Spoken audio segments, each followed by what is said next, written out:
Eu sou a irmã mais nova de 3 irmãs. Quando eu perdi meus pais num acidente de carro, eu tinha apenas 12 anos. Nessa altura, as minhas irmãs já estavam todas casadas. E quando meus pais morreram, eu fui para casa de uma tia minha por parte de mãe. Só que infelizmente não deu certo eu ficar lá, e ela acabou me mandando para casa da minha avó por parte de pai. E também não deu certo eu ficar na casa da minha avó. Minha avó acabou me mandando para casa da minha irmã mais velha. Só que o marido da minha irmã mais velha não gostava de mim de jeito nenhum, implicava muito comigo. E eu acabei indo para casa de outra irmã, a do meio. E lá foi o lugar mais tranquilo no começo. O marido dela era muito na dele e não implicava comigo. E no começo foi tudo tranquilo. Só que com o passar do tempo, a minha irmã começou a me fazer de empregada, literalmente. Eu sempre fui de ajudar ela quando eu chegava da escola, eu ajudava ela a fazer as coisas. Era uma forma de agradecimento, né? Eu tinha muita gratidão por ela me receber na casa dela. Só que ela me tratava literalmente como empregada, porque ela não me dava amor, não me dava atenção. Ela sabia que eu estava passando um momento difícil, que não era fácil para mim eu ter perdido meus pais, né? Eu não tinha ninguém, só tinha elas, minhas irmãs. E mesmo assim, elas não faziam caso de mim. E eu me lembro que sempre a minha irmã, quando ia trabalhar, se não tivesse a casa limpa quando ela chegasse, era o maior escândalo. Então eu procurava sempre deixar tudo certinho, tudo arrumadinho, até mesmo como forma de gratidão. Só que com o tempo isso começou a me deixar muito chateada, porque ela estava me tratando literalmente como empregada mesmo. Eu tinha que fazer tudo, até pro marido dela. Ok. E isso, gente, se passaram 2 anos eu nessa situação. E depois de 2 anos, eu já tava com 14 anos, se eu não me engano, o marido dela foi demitido da empresa. E quando eu chegava da escola às 11h30, ele tava lá, esticado no sofá, assistindo televisão. Ele parecia que ele nem saía, gente, para procurar emprego, porque sempre que eu chegava, ele tava lá. E toda vez que minha irmã chegava, era uma briga muito grande, porque esse homem não saía para procurar trabalho, ficava lá socado dentro de casa. Teve um dia que eu tava lavando um banheiro e quando eu percebi, ele tava lá na porta do banheiro, parado, olhando pra mim. E eu falei assim pra ele: "O que é que você tá olhando?" E ele falou: "Nossa, você tá ficando muito bonita de corpo. Eu acho que você já não é mais de nada." Gente, quando ele falou isso, eu fiquei com um nojo tão grande dele, tão grande, que eu corri pro meu quarto e me tranquei. Gente, nessa altura eu já tava com 14 anos. E como toda adolescente, eu já tava começando a criar corpo, a ficar bonita. Eu também já tava começando a ficar mais vaidosa, coisa normal de adolescente, né? E eu já tinha percebido que ele já tava com uns olhares estranhos pra mim. Só que eu comecei a evitar ele, às vezes eu também achava que era impressão minha, mas mesmo assim eu evitava muito ele, porque eu ficava incomodada, né, pelo fato dele ficar ali olhando pra mim direto, ele tá ali dentro de casa sozinho comigo. Então nesse dia eu me tranquei dentro do quarto e não saí mais, não arrumei nada, não fiz nada. Quando a minha irmã chegou e viu a casa toda desarrumada, foi um inferno. Ela começou a falar um monte de coisa pra mim, gente. A primeira vez que eu fiquei sem arrumar a casa, que eu deixei a casa desarrumada, ela já veio com 1000 pedras na mão pra cima de mim. Como aquilo nunca tinha acontecido, o certo era ela chegar pra mim e perguntar o que é que tinha acontecido, porque eu não tinha arrumado a casa, porque alguma coisa tinha acontecido pra não ter feito, porque eu nunca deixei de arrumar a casa, gente, nunca. Era a minha prioridade ali, sabe? Era a minha obrigação e eu respeitava isso. E no lugar dela me perguntar, ela ficou me falando um monte de coisa. Gente, foi horrível. Foi um dos dias piores da minha vida, esse dia. Que ela me esculhambou de tudo. Falou que eu não dava valor ao teto que ela tinha me dado, à comida que ela me dava e tal. Aquela coisa toda. Aí tá certo. Depois disso, gente, eu fiquei muito chateada mesmo. Não só pelo que a minha irmã falou, mas o pior pra mim foi o que o marido dela falou comigo, né? Falar aquelas coisas e dizer que eu não era mais de nada. E eu comecei a pensar em procurar fazer alguma coisa. Gente, eu só tinha 14 anos, mas eu tinha que achar algum bico, alguma coisa pra mim fazer. Aí o que aconteceu? Eu comecei a caçar alguma coisa pra fazer. Comecei a caçar, perguntar minhas colegas de escola, minhas professoras, expliquei a situação. Eu contei a situação, né? Não contei o que ele falou comigo. E uma professora conseguiu um serviço para mim de panfletagem, né? De um parente dela que tinha um mini comércio e precisava de uma pessoa para fazer panfletagem. Era de 12h30 até as 4. Para mim tava ótimo. Pelo menos eu não ia passar a tarde toda ali com aquele traste, olhando pra minha cara e falando as coisas pra mim. Aí o que aconteceu?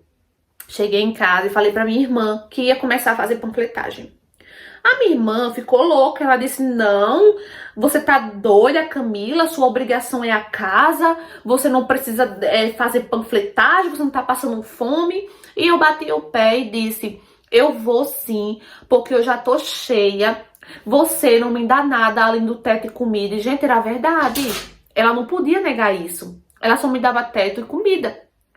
Eu precisava de calcinha, era uma luta pra ela comprar.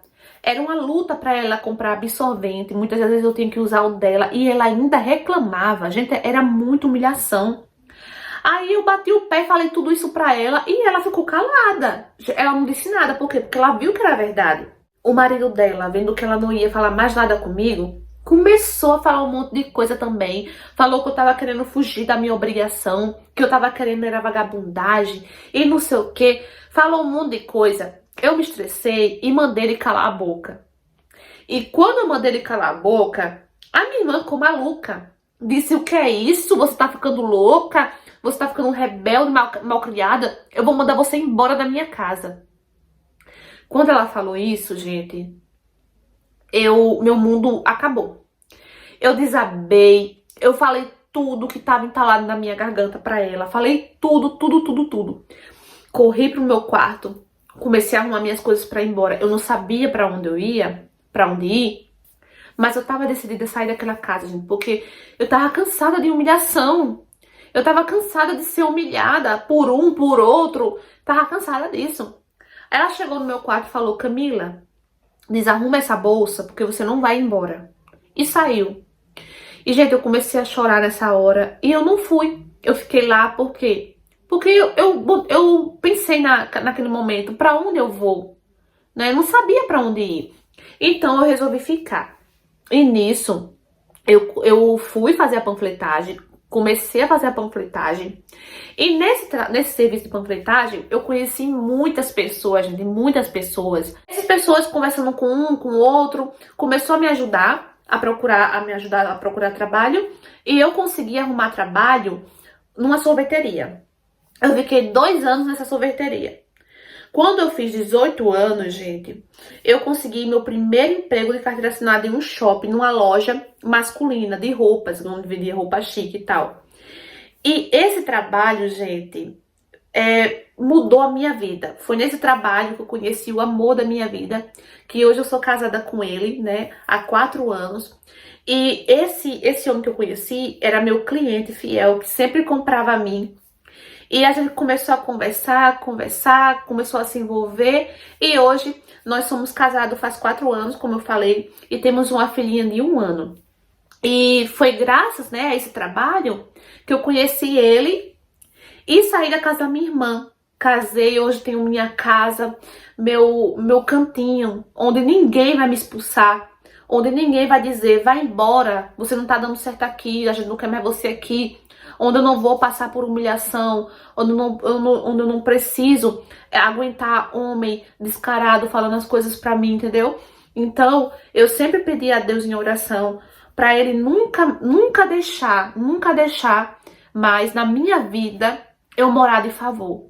Porque, infelizmente, gente, é uma situação horrível. E eu sou prova viva de que Deus é justo. Então, amores, o que é que vocês acharam dessa história? A história é muito linda, eu achei muito linda a história de vida dessa garota. E, gente, o que ela falou é verdade.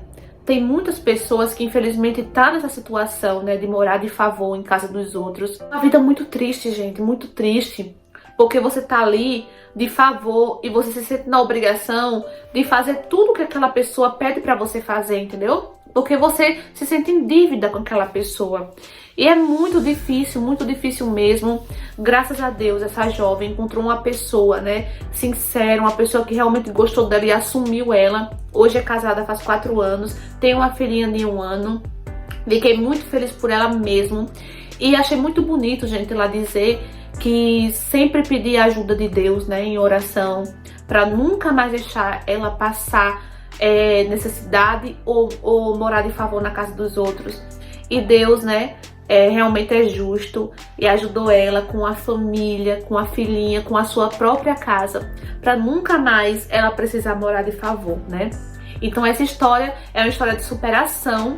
Ela mostrou que se você lutar pelos seus sonhos, pelos seus objetivos, não desistir no meio do caminho, você vai conseguir sim. É difícil no começo, é frustrante, mas depois vale muito a pena. E nunca esqueça de Deus, sempre lembre de Deus, sempre peça ajuda a Ele, sempre coloque Ele em primeiro lugar na sua vida, porque sem Ele você não é nada. Então é isso, meus amores, espero que vocês tenham gostado da história, da interpretação. Um super beijo no coração de vocês. Curta, comenta, compartilha, tá bom? Não esquece do joinha para ajudar o canal. Um beijo e tchau!